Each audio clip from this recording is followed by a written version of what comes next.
Where is the line for you between masculinity, which I will always defend, and which I agree with? I think a lot of women like men to be masculine, and what has become known as toxic masculinity. Please define toxic masculinity. Well, you tell me what you think it crosses a line from being a masculine, good man to a bad man. There's no such thing as too much masculinity if it's genuinely masculine. Genuine masculinity is not out here to hurt people. It's absolutely the opposite. It's out here to protect.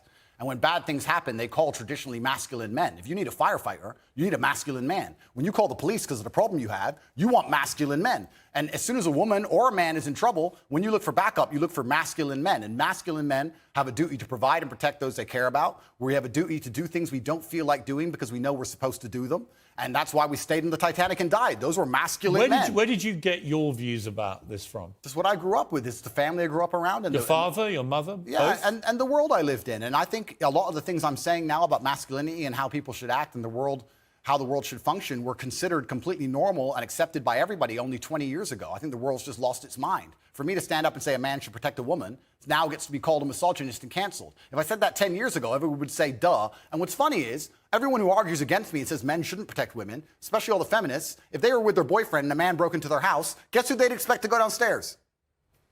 Who do you think? Think they go themselves? Are they going to Afghanistan? No, we send men to do these things. So well, we send women in the armed forces too.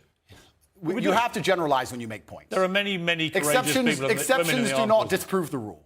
No, but you've got to concede there are many courageous women serving in the armed forces. Absolutely and utterly, completely correct. But by and large, traditionally, soldiers are men. Exceptions do not disprove the rule.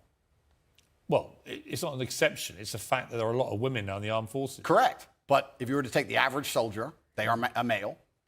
If you're allowed to say who's a male and who isn't nowadays, I'm assuming their gender, I apologize. If you were to take the average soldier, they're a male, which means that exceptions are the female soldiers, which because there's a lower percent of them, a lower probability. Exceptions do not disprove the rules. Men do the fighting. Right now in Ukraine, men cannot leave. Women are allowed to leave because men have to fight in the front line and women are allowed to go to Dubai.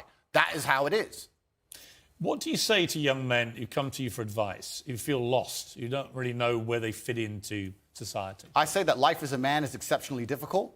I say the most beautiful and the most terrifying thing about being a man is you're born without value. Society doesn't care about you. You're only going to be cared about based on how useful you are. You have the chance to build yourself up and become a superhero if you're prepared to do the hard work and be indefatigable enough to never quit.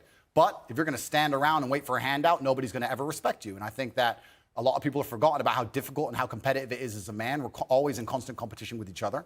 And it's your duty as a man to stand up and say, I want to be as important and strong and good-hearted and God-fearing as possible, and I need to work hard to achieve those things. Dame Sheila Hancock says we've become too over-emotional as a society, crying too much about everything. Has she got a point? She's completely right. And the dangerous thing about overly emotional men is that they're dangerous. They're genuinely dangerous. This is what's crazy. All these people who talk about toxic masculinity and how bad it is for men to be traditionally masculine. A traditionally masculine man does things he doesn't feel like doing because it is his duty to do them. He charges into the building because it is his duty. Not because he feels like it, because it is his duty. We're now teaching the new generation of men that they don't have duty and they can just act on their feelings and act how they feel and they don't have to act as a man should. Do you know what happens when you get men who just act how they feel?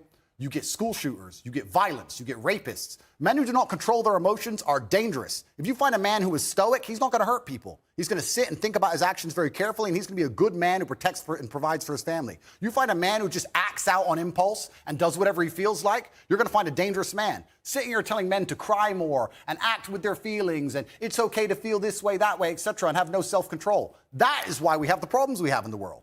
Absolutely and utterly wrong. So when they talk about toxic masculinity, they have it completely inversed on its head, completely and utterly wrong. We need to be teaching stoicism. We need to be teaching young men to understand that the world is very, very difficult. It's hard to be a man. You're going to feel bad sometimes. You just suck it up and perform anyway. Not to sit there and cry your eyes out or blame other people. Tough being a woman, too, in modern society. It's certainly tough being a woman, but I'm not a woman, so why would I speak on issues I do not understand? I'm a man. You can feel an empathy for women. I feel empathy, certainly, but I do not understand their issues.